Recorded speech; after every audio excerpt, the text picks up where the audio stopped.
Views expressed on this program are those of the hosts, guests, and callers, and are not necessarily those of this station, its management, or other advertisers. You're listening to Transformation Talk Radio.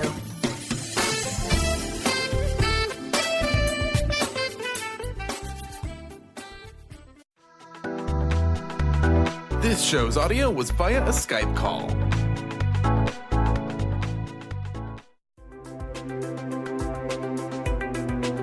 Welcome to Knowledge Book Radio with Marge Ptaszek. Marge was searching for the purpose of her life and the truth that would tie everything together to make sense of what was taught and what was happening on our planet, the fire that was creating all the smoke.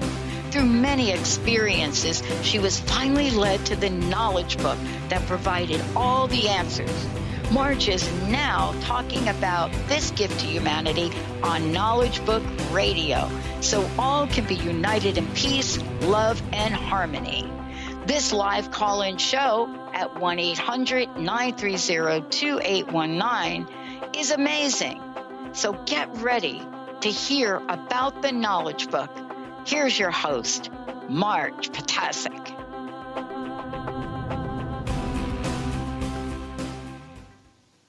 Hello, everyone. I'm Marge Ptaszek, and you're listening to the Knowledge Book Radio with Marge Ptaszek on Transformation Talk Radio. For the next hour, as we've been doing for a while, we will continue to cover some topics from the Knowledge Book. And this week, we're going to talk about comets, with the question of omens of death or birth. So are comets actually the omens of death or of birth? This is the question that was posed. And since the Knowledge Book mentions comets in the text, I thought that we would cover what comets are, where they come from, what their structure is, what the history is, recording their coming to this planet and the sightings that were done over time, and what the Knowledge Book says about comets, and possibly something new that people have not known before. Okay, but before we go on, we would like to basically remind you that our website is www.usa.theknowledgebook.net. The Turkish website for the World Brotherhood Union is www.dkb-davidkiteboy-mevlana.org.tr. My contact information for text messages or telephone calls is 973-787-7035. And of course, my email address is mmjp99@gmail.com.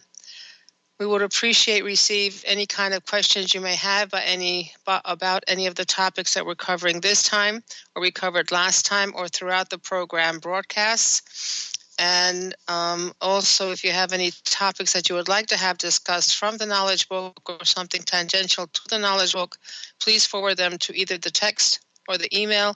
We'll be more than happy to take that into consideration and cover it at some future shows.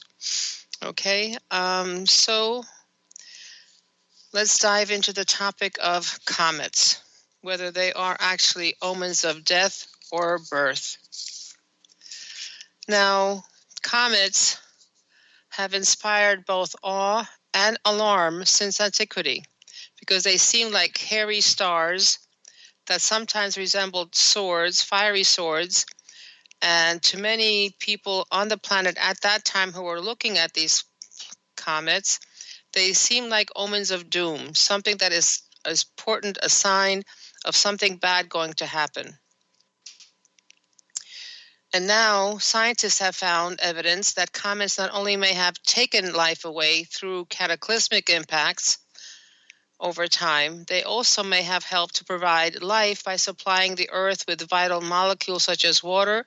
And in fact, comets may be the source of some of the amino acids that form the structure of life on this planet. Now, the sight of a bright comet has fascinated humankind through the ages. But what's behind such celestial spectacles? It's only in modern times that researchers have gotten wise to the phenomenon. And by then, comets had already had a long career as harbingers of bad tidings, or sometimes seen as heavenly messengers. Now, we think currently that comets formed about the same time as the giant planets of our solar system. And these giant planets are, of course, Jupiter, Saturn, Uranus, and Neptune. And that was about 4.6 billion, that's with a B, billion years ago. Now, some scientists don't agree with that, and they think that comets are made from the same clumps of dust and ice that erupted from our sun's birth, meaning the sun came in, started to be born, and these comets were basically exploded out of the sun, and that's where they come from, which means they would be at the same age as the solar system. And this would be the same time that the planets were also formed. So the planets, the comets, and the sun would be forming basically at about the same time, as opposed to being at the same time as Jupiter, Saturn, and Uranus and Neptune. Okay. However, everyone mostly agrees that comets are roving time capsules, and they carry very primitive debris from a very, very long time ago with the inception of our solar system. Now, if you look at the solar system diagram, you will see, and you could picture the sun being at the center. Then, of course, there comes Mercury, then comes Venus, then Earth, then, of course, Earth, planet's moon. And then you've got the large planets. And in between, there is a asteroid belt. And outside of that, there's something called the Oort cloud. And this Oort cloud is the one that basically is the originator, or from where the comets come. Okay. So let's look and talk about and review some of the information about comets, what they look like, what their anatomy is. Then we'll go into maybe the history of comets and what effect they had on humanity and how they affect our consciousness. And this is where the knowledge book would be coming in. Okay, so what does a comet look like? What is the anatomy of a comet? First of all, the total environment of a comet, this total structure includes the interior of the nucleus, the surface of the nucleus, which morphs as the comet approaches the sun, and then the coma that emerges from and surrounds the nucleus, and the tails that eventually trail behind the comet as it approaches the sun.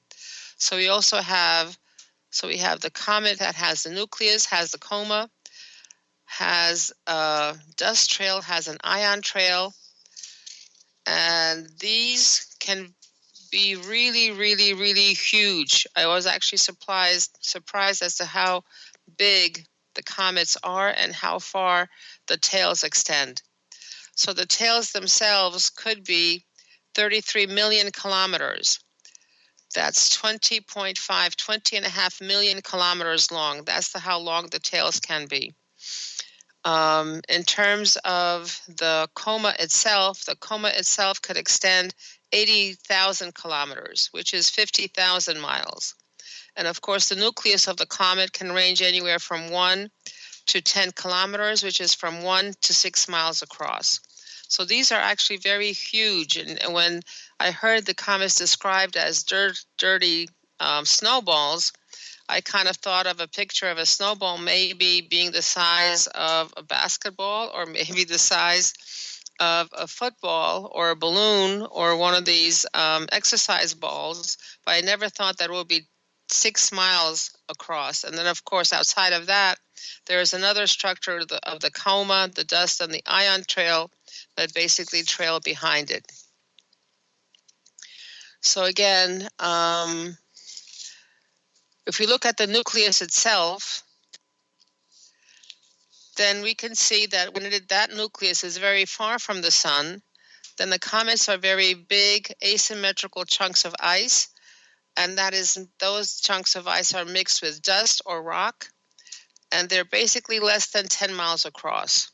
And this is what comprises the comet's nucleus. Now, scientists used to think that it was solid, that this nucleus was solid and firm, but there was a mission that was sent to a comet, and this was the NASA's Deep Impact mission from 2005, and what they found surprised them. Basically, they found that the nucleus of a comet that they visited, which is Tempel 1, had more silicon or dust than they expected. And it was also harder than they had expected the comet to be. It was more compact. Now, when the comet is in deep space, and where, of course, it's very, very, very cold and is very far from the sun, it is completely frozen. But when it approaches to about 140 to 280 million miles, which turns out to be 225 million to 450 million kilometers, when it becomes that close to the sun, which of course seems very, very far, but it looks like the sun's influence and solar wind extends that far out. So when it is about 140 to 100 million miles away from the sun, then the ice begins to sublime. Now, sublimation is basically a process whereby a material, an element, changes from its solid form to its gaseous form without going through the liquid phase. So again, sublimation is something like water going directly from wet water, or actually that's not solid, that's liquid, going from ice to water vapor. So in this case, it's the particles that are inside the comet that basically turn from its solid form into its gas form. And this gas boils off the surface of the comet, or they burst out of the interior as jets of gas. And this gas carries dust with them. And this spewing gas and dust create a huge coma, meaning it's kind of like a basketball, then having a huge area around it that's filled with little bits of that basketball in gaseous form. And that coma basically grows large, and it could be 60,000 miles across, or 100,000 kilometers. So this coma that builds around the nucleus of the comet then becomes part of what we see as the head of the comet, the thing that is the leading edge of the comet when we see it in the sky. Now, as the coma grows larger, it becomes an obstacle to the streaming solar wind. So you've got to remember that the sun itself is always projecting particles of itself into the surrounding space, and that is what is called the solar wind. So when this coma meets the solar wind, it creates a bow shock in front of the coma. And this is, you can liken this to, let's say, a boat going on the sea, and this is that wave that forms at the head of the boat, which is the interaction of the boat going through the sea and the force of the boat impacting the sea and the sea pushing back. And if you remember, sometimes you will see that the boats are being surrounded by fish, and especially by dolphins that actually use this shock bow, this bow wave, to basically get a free ride from the boat. Now, when the pressure of the coma of these gases around the nucleus get to be equal to the pressure of the solar wind,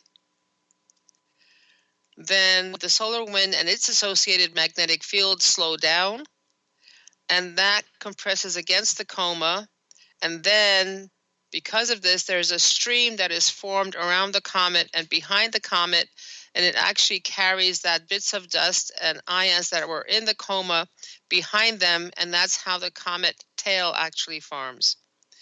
And as the coma grows, different regions, similar to those found on Earth's own upper atmosphere and magnetosphere, also form inside it. So this is the inner shock, the ionosphere, the ionopause, the ionosphere, and the cometosphere and cometopause.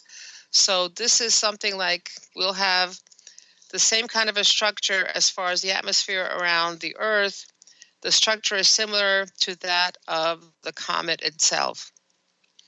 Now, when the particle leaves the surface of the comet and flies out, it accelerates through that inner shock wave, and they also may interact with the light from the sun. And they also may interact with other molecules or possibly photoelectrons, and may continue accelerating even beyond the bow shock. So the tail is humongous and it's long.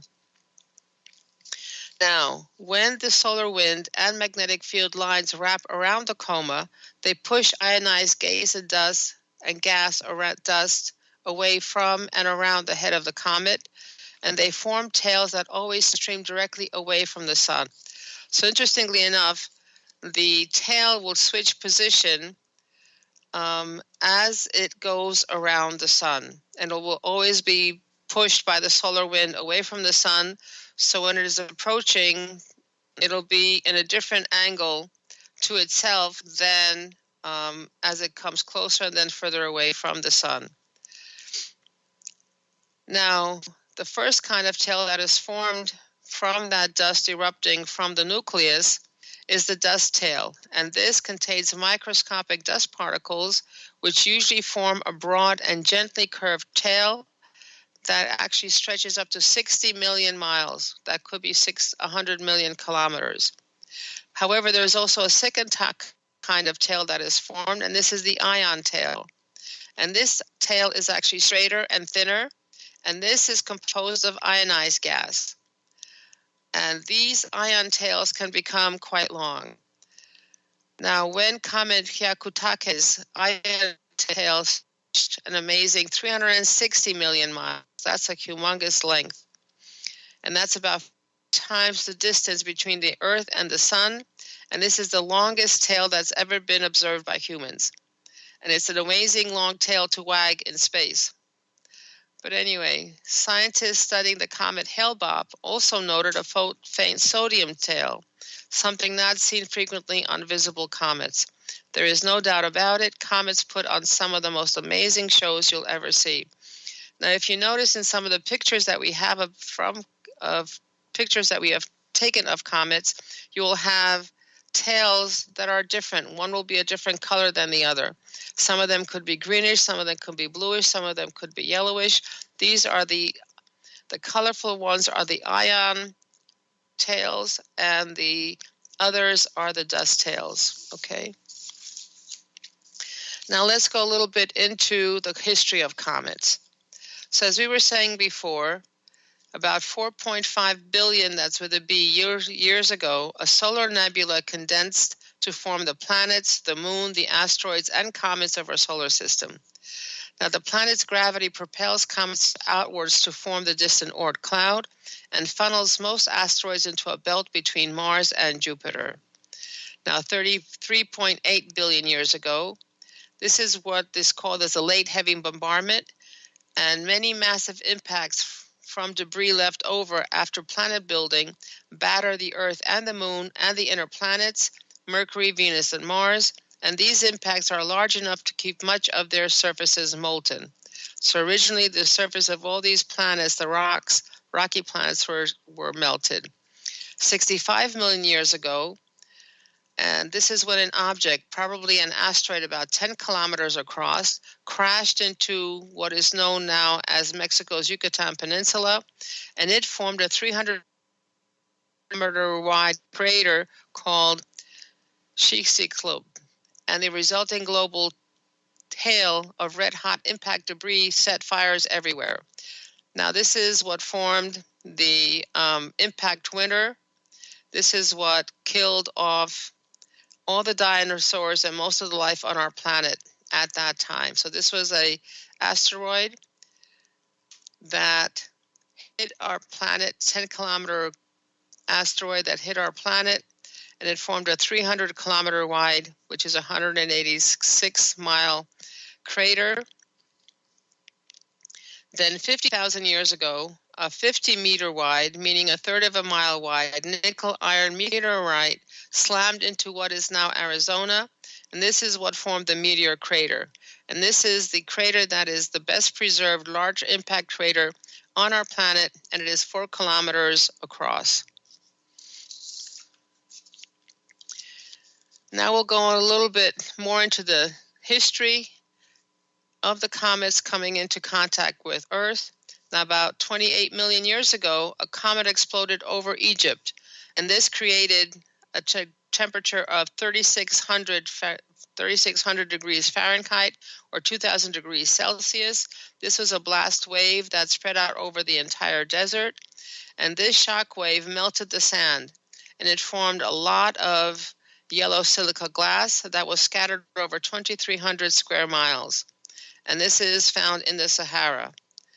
Now, although Tutankhamun is the most famous Egyptian pharaoh in history, he has another feather to add to his cap, and this is that they have found, and they made research, that there is a piece of jewelry that Tutankhamun has or had, and it contains gemstones that was created during a comet impact roughly 28 million years ago, and it's a scarab pendant of a scarab beetle. Okay. Now, we can go through all kinds of history of comets as to when they hit, when it was discovered. So the earliest notation, the earliest history kept of a comet being in contact with the Earth was in 613 BC. This is before the Common Era. And this was believed to be the first sighting of Halley's Comet and the earliest record of any history being kept about comets. Then another that was kept was in 350 BC. There was another comet noticed by Aristotle, and he thought that comets exist in the upper atmospheres, in other words, much closer than they actually are. And this is what we believed for maybe 2,000 years. Now, Emperor Constantine in Rome, he thought he saw a cross in the sky being formed by a comet, and this caused his conversion to Christianity. And some think that this was actually a comet, or something that this may have been the flash of a meteor impact. This was 312 AD. Then there is a tapestry, the Bayeux Tapestry, where the comet is seen coming in. This is 1066. This is already AD. And again, this is the appearance of Halley's Comet that's documented in the tapestry. And actually, the tapestry basically depicts the Norman conquest of England. Then there are all kinds of histories. In 1577, Tycho Brahe measures positions of the Great Comet and compares it to other places where they have seen the same comet, and he then ascertained that the comets are much further away from us than was believed by Aristotle and everyone up until that point of 1577. Now, Edmund Halley in 1705 makes the first prediction of when the comet will appear. So he's the first one that said this is the same comet returning over and over again, and he predicted when the next comet will be coming. I think many people have also heard about this Tunguska, Siberia event, where there was a huge boom heard thousands of miles away from where it actually happened, and they thought that this was actually a comet that exploded in the atmosphere, and this blast actually released 500 kilotons of energy, which is equivalent to a hydrogen bomb explosion. So these comets can actually cause humongous damage when it impacts. Then there was a geologist in 1960, Eugene Shoemaker. He proved that meteor crater in Arizona was really produced by an impact. People didn't know what it was before, but he actually proved this.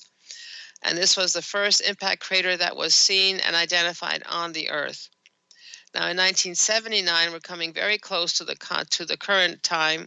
Luis Alvarez and colleagues published a paper that linked the final dinosaur extinction to a massive or asteroid impact or comet impact. And then, since people at that time in 1979 said, oh, wait a minute, if we're finding craters on this planet, if we're finding impact craters both in Arizona and then in Mexico, and they cause the extinction of the comets or extinction of the dinosaurs and life on the planet that was known at the time, hey, maybe we need to look and see what's going on out there. Where are these meteors? Where are these comets coming from? What are their tracks? What are their trajectories? We've got to know what's going on out there so we can protect ourselves here from some kind of an impact.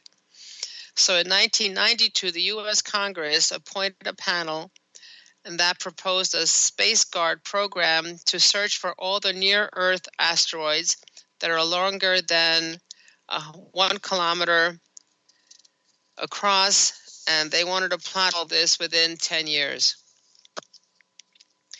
Now, in 1993, comet Shoemaker-Levy 9 was discovered.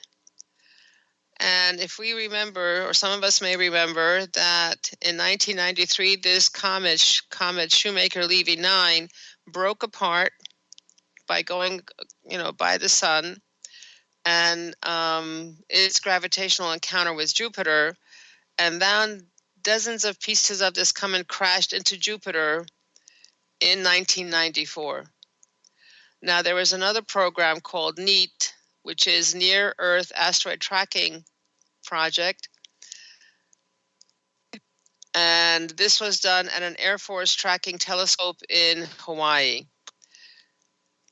And they are discovering near Earth asteroids, and lots of them were discovered.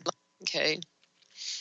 There was one in 1996 that was discovered, an asteroid within orbit that could possibly hit the Earth. And then there was something called the Torino scale, produced by and published by Rig Benzel. And this is a way to categorize these near-Earth objects that are basically coming towards Earth as asteroids or comets.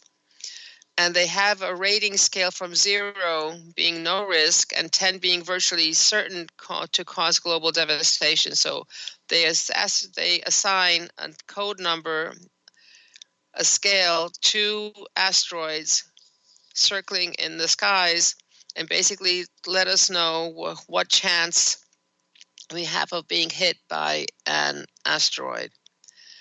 Now, there is one that's predicted to possibly being able to be close enough to the Earth in 2880. So in 2880, 800 years from now, or 850 years from now, and it has a 1 in 600 chance of striking the Earth. Okay. However, they had theorized, what if we send an atom bomb out there and break up the comet? And then, of course, that causes the problem. Well, if we break up a comet into smaller pieces, we have no control of the smaller pieces as to where they're going to be falling. And maybe they'll come under the gravitational pull of the Earth, and those smaller pieces will impact us. And instead of helping to save ourselves, we are actually dooming ourselves to greater risk of being bombarded by pieces of the asteroid coming to the planet. But what they found, and this is called the Yarkovsky effect, that if they send a mission to the asteroid and spray paint it white, then the comet itself or the asteroid itself will not be able to absorb the solar energy reaching it. It's like the same thing that's on the planet. If we are towards the poles, we have a lot more snow, which means that snow reflects the sun's energy away, which means that the region becomes cold, and any place that is not white, like all the other regions of the planet, they absorb the light and they warm up. So this would be the same thing. They would not allow these comets to basically warm up enough to form comets and disintegrate and become smaller, and then will not be able to then hit the planet, okay?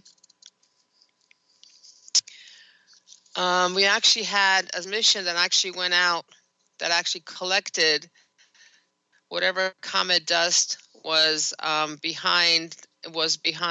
the tail of a comet.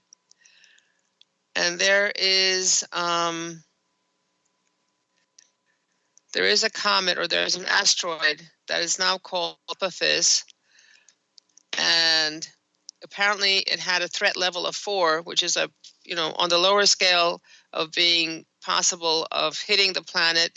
But now they've basically improved the calculations of how this asteroid is coming in and going around the sun. So they lowered that threat level to something lower than a 4. Now, there is a deep impact spacecraft becomes the first object deliberately sent into collision with a comet. And this comet is called Tempel 1, and this was done on July 4th in 2004. And they're proposing to actually move this asteroid from a collision course without touching it, and they're going to do this by using gravity. And again, there is more and more studies that are being done to know which asteroids are where, what impact possibility there is with the planet. And you may see on the internet, a comet or an asteroid just passed by the planet, maybe, 20 million miles away, this and that and the other. However, they're predicting in 2880, there is an asteroid called 1950 DA. This has the greatest known probability of a major impact on the 16th of March in 2880. And these odds currently given is 1 in 600. So it's still not, a major cause for alarm. Now, we have rarely, if ever, at this point, been able to observe implosions of comets in the planetary atmospheres. And these are very, very, very rare events.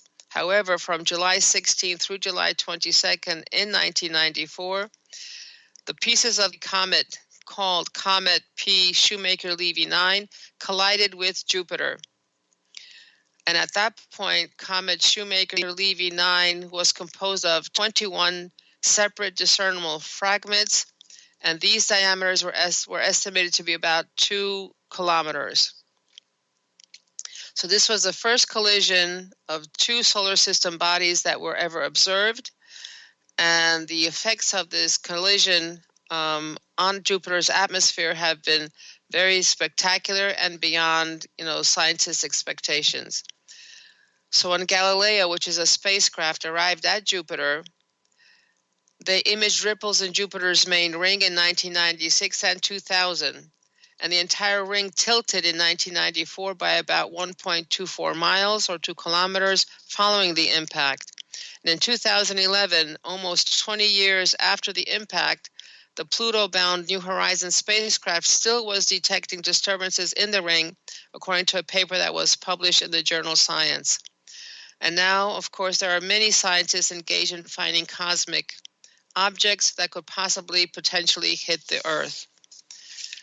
Now, one of the famous of all comets and best known comets is Halley's Comet, which is a periodic comet, and it visits the inner solar system every 75 to 76 years. And this was first recorded in 240 BC, and it came here recently as well.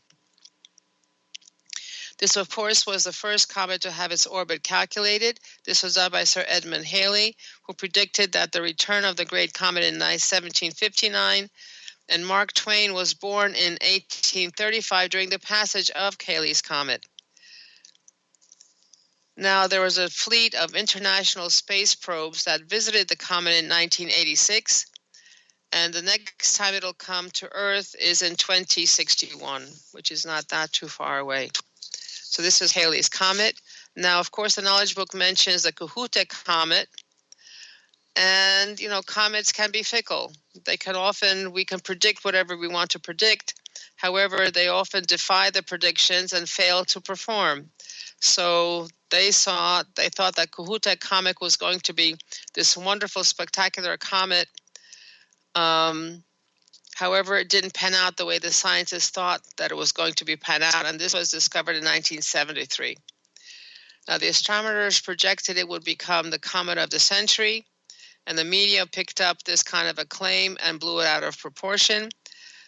And what happened is Kohoutek partially disintegrated and failed to live up to its expectations. Didn't have a humongous tail, didn't have the image that everyone was hoping for or was imagining. However, there was another comet that came in about 2 years later, Comet C 1975 V1 West, which was very spectacular, but of course the media at that point ignored it. Now, the sun itself is the author of the system according to modern astronomy, and the king and the ruler of this system based on tradition. Excuse me. Now, it is when the comet hits the perihelion, meaning the point where it is the closest to the sun, that it has the greatest influence, that the comet has the greatest influence on the surrounding area and on the sun, and therefore can give a message. Now, the message itself is not delivered until the comet makes its closest approach to the sun, where the message is actually assimilated into the system. Now, this message that is given by the comet alters trade and political arrangements and forms alliances into new patterns. It creates new connections. Now, this best recent example of this is Comet Kuhutek. When Comet Kuhutek came, it coincided with the formation of the oil cartel and many related crises. And as would be expected from a major influence, December 1973, Kuhutek also had an impact on large corporations, especially the auto industry and international trade. Now, Kuhutek itself was a visitor from the Oort cloud, and although it was not spectacular to view, it was visible and has a very long period of effect. The greatest effect is during the 8th, when it is the closest to the sun, but 1/8 of a very long orbital period is still a very, very long time. Now, this is where the news comes in. An unusual comet skimmed past the sun on February 18th to the 21st in 2015. And this image was captured by the European Space Agency, or ESA, and NASA's Solar and Heliospheric Observatory, or SOHO. Now, this comet was interesting to the scientists and for everyone for two reasons. First of all, it's what is called a non-group comet, meaning it's not part of any known family of comets. Most comets seen by SOHO belong to the Kreutz family, all of which broke off from a single giant comet many centuries ago. The second reason is because the vast majority of comets that come close enough to the sun and to be seen by SOHO do not survive the trip. Known as sun grazers, these comets usually evaporate in the intense sunlight.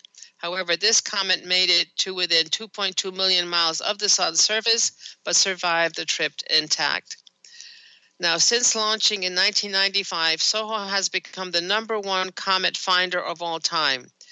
This was comet discovery number 2,875.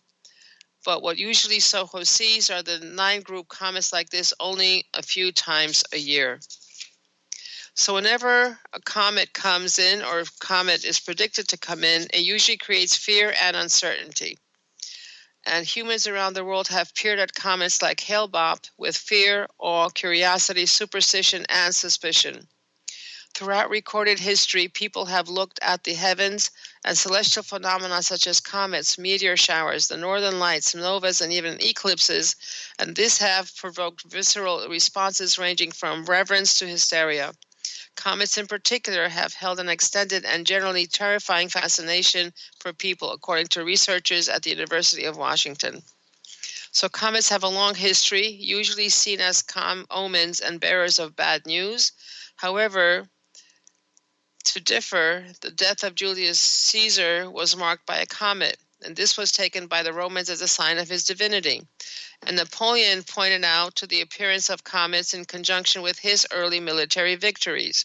So this was a good sign for the two of them. However, mostly the comets have been regarded as unwelcome visitors over the years. Now, in fact, there was a case in which a comet, or Halley's Comet, was actually excommunicated by a pope. This was done in 1456 because it was seen as the instrument of the devil. So this is a really bad sign. And this same comet, or actually the comet that came in 1835-36, which was, of course, Halley's Comet, it was blamed for the large fire in New York, a Zulu massacre of Boers in South Africa, and the Mexican slaughter of Texans at the Alamo. Comets and their effects. In 1965, when Comet Ikeyaseki passed by, the United Kingdom House of Lords proposes criminalizing male homosexual acts. In May 2013, 3 girls kidnapped for 10 years were released, and in the U.S., the definition of marriage was changed to include same-sex couples. In the same year, Brazil, France, New Zealand, Britain, Luxembourg, and Uruguay legislated to allow homosexual marriage. So these are changes, these are new things that are coming into play when the comet appears. Okay, in September 1882, when the great comet passed by, Thomas Edison switched on his first generator in New York and radically changed everyone's lifestyle. In 1976, when Comet West passed by, Steve Jobs and Steve Wozniak sold their first Apple I personal computer kit. And in 1986, when Halley's Comet visited, the first computer virus appeared, and Britain and France announced the construction of the biggest undersea tunnel project at that time, and this was the birth of the Channel Tunnel. Okay, now, comets and their quantum connection. So quantum physics is basically based on probabilities, on something appearing or disappearing depending on a field of probabilities. So comets are both predictable and at the same time not predictable. So this is how the comets are connected to quantum physics. And this is something to think about as to maybe how comets can also be applied and learned from. So although they are predictable to some extent, for those comets who have a basically regular orbit, comets are both messengers and cosmic wildcards. So they are regular or we don't know what's going to happen.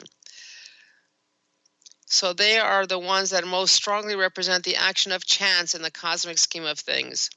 They are in many ways the manifestation of uncertainty. There are things we cannot know with certainty until they arrive.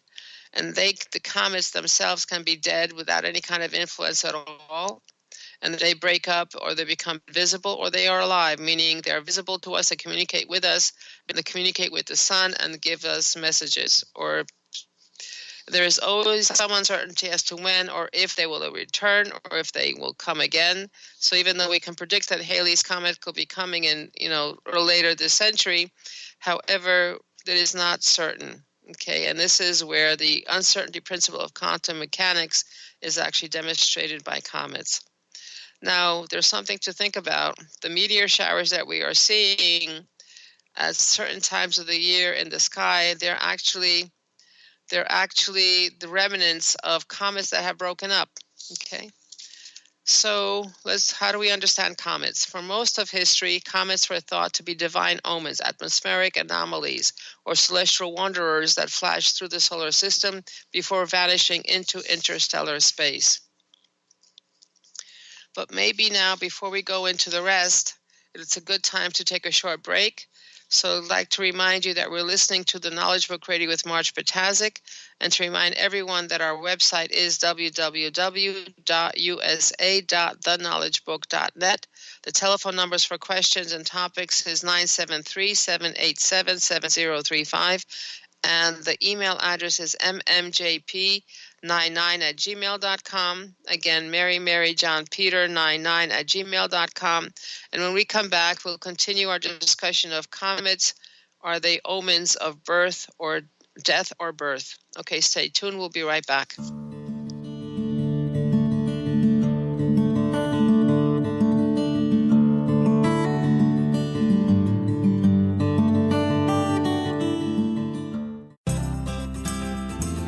To find answers to life's questions, you need to look within yourself. Dr. Glenna Rice brings your questionable conversations on Transformation Talk Radio each month. Tune in each month for insight into how you can live up to your full potential. Dr. Glenna is a physical therapist, certified Access Consciousness, and Access Body Class facilitator.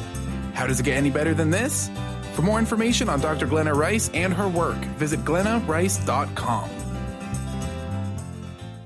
Gifted intuitive healer and spiritual teacher Sarah Luce brings her unique style to the hit show Small Steps, Big Breakthrough Radio on TransformationTalkRadio.com. Tune in each month as Sarah turns reality on end and shows us how to experience expansive results with simple yet powerful steps.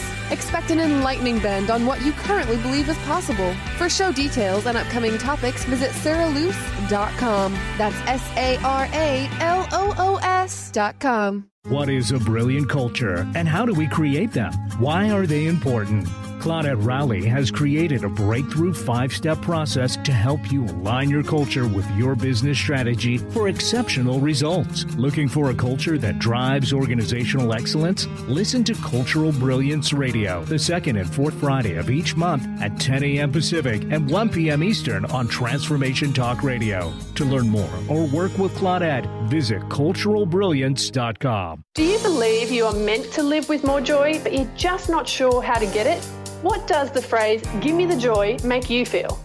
Join me, Lynn Horde, every second and fourth Thursday, 9 a.m. Pacific, 12 p.m. Eastern, on the Gimme the Joy Show, as I take you on a journey to peel back the layers so you can take back your joy.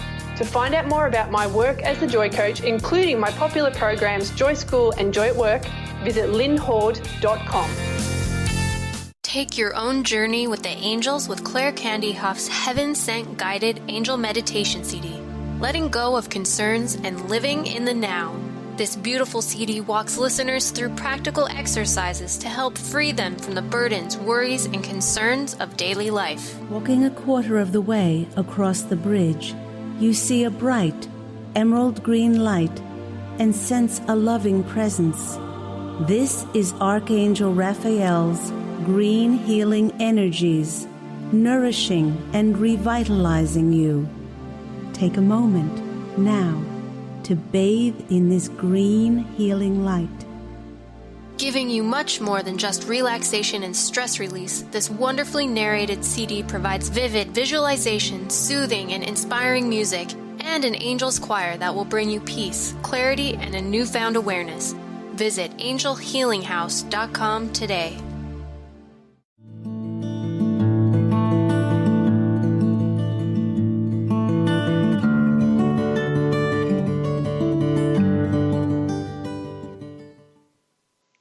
And we're back on the Knowledge Book Radio with Marge Ptaszek on Transformation Talk Radio. And again, the reminder, our website is www.usa.theknowledgebook.net. Our telephone number is 973-787-7035. This is for texting or telephone calling, any suggestions or questions. And, of course, the email address is mmjp99@gmail.com, Mary John Peter 99@gmail.com. And we will continue and wrap up our topic for today, which is comets. Are they omens of death or birth? So again, for much of history, comets were thought to be divine omens. They're atmospheric anomalies or celestial wanderers that actually flash through the solar system before vanishing again into interstellar space. Now, how else can we understand comets?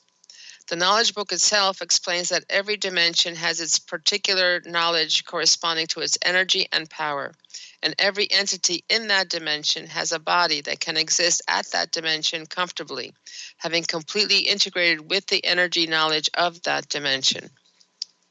Also, every dimension has its own magnetic field, and these fields, although they can reflect to each other, they cannot interfere with each other, as each field locks itself to other magnetic fields whenever it notices a different magnetic field. So the question comes up, how does an entity go from dimension to dimension? And this is where the knowledge book explains that this is where that comets play a critical role.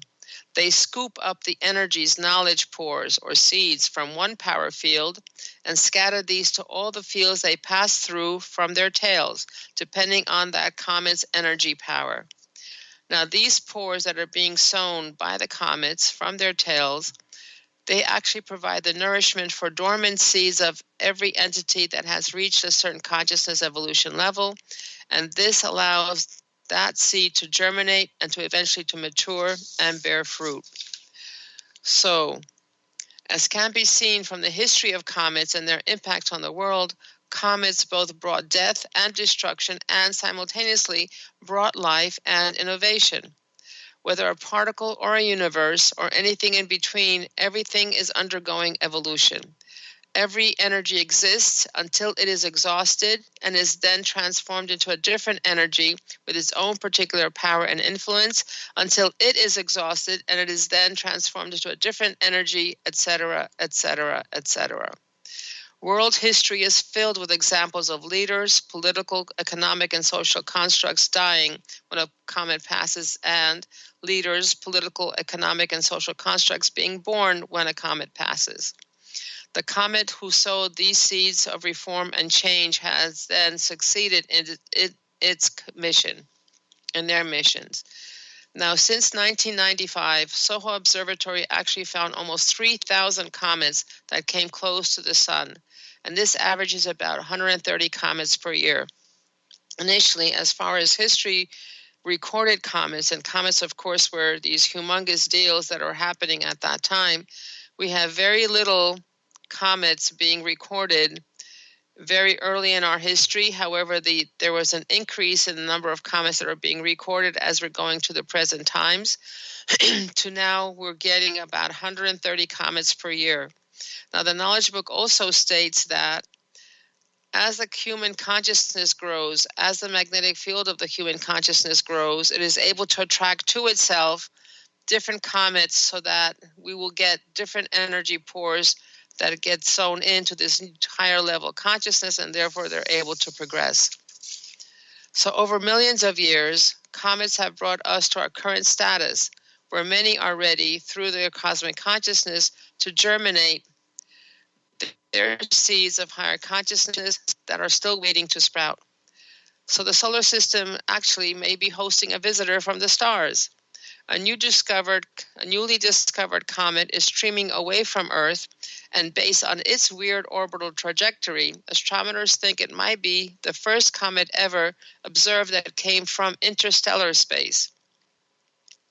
Most of the comets that are coming in from the Oort cloud or from the Kuiper belt, and this is something outside of this. This is outside of our solar system. So there is a sky surveying telescope in Hawaii that spotted the fast-moving object that is now called C217U1, and this was observed on the 18th of October in 2017 when it passed closest to the sun. And during the next week, astronomers made all kinds of observations, 34 of them to be exact, of that object, and found it had a strange trajectory that is at an angle to the orbits of the planets and does not circle the sun. So most comets follow ellipse-shaped orbits around the sun, swooping in from the distant Oort cloud to kiss the inner solar system before heading back out again. This one, by contrast, will never return. Its orbital path suggests it sailed in from the direction of the constellation Lyra, above the relatively flat plane of the solar system, looped around the sun, and is headed back out for eternity. Now, of course, the Knowledge Book has been giving us and talking to us about energies and knowledge coming in from the unknown dimensions. So the question arises, could this comet that was discovered in 2017 in October, so today is the anniversary, well, no, it's September, not October. It was almost the anniversary of it being discovered. So could this comet be carrying the pores of the unknown dimensions because it is coming from outside the current solar system dimensions? And like the Knowledge Book often reminds us, we need to live and to see the future unfolding. So we posed a question at the beginning of the show, and this question was, are comets omens of death or life? And I think the conclusion and answer to our question of whether comets bring death and destruction or new life and innovation is an answer all of the above, yes to both. They do bring in new life, new constructs, new paradigms to appear in the world dimension, and the old life, the old constructs, paradigms must disappear since they will not be able to exist in the newer and higher energy field. So we either evolve or disappear. We either jump the dimension or disappear. However, those entities, those celestial authorities who have helped and guided us up till now, who have basically backed us up and provided energies and knowledge to us for us to be able to continue to evolve. So they are still here to guide us to the new or old but new paradigm of peace and love, new life, when we work with the knowledge book and its studies that are perfectly designed to allow us to succeed. So again, those entities, those beings, those celestial authorities that have helped us and guided us up to now are still there to help and guide us to the old but new paradigm of peace and love, because they've talked about this all along. Peace and love and harmony and acceptance, and a new life when we work with the knowledge book and its studies that are perfectly designed to allow us to succeed. The choice, of course, is ours to make, and the consequences, of course, are ours to live it through. So again, this was Knowledge Book Radio with Marge Ptaszek on Transformation Talk Radio. Please visit us on the website. And if you're in New York area, we have a focal point every Saturday at 7 p.m. We ask you to be here by 6:30, where we read one chapter of the book and explain it and have time for questions and maybe have something to eat. Okay, this has been Marge Ptaszek. We will speak with you again next week. So enjoy, and please remember, you are the ones who will save the world. Thank you. You've been listening to Knowledge Book Radio with Marge Ptaszek. Marge was led to the Knowledge Book, a gift to humanity, and its time of transition to the Golden Age that provided the truth and energies and frequencies. Now, she shares information from and answers questions about the Knowledge Book with you each Tuesday at 1 p.m. Pacific, 4 p.m. Eastern on TransformationTalkRadio.com. For more information, visit Marge at usa.theknowledgebook.net.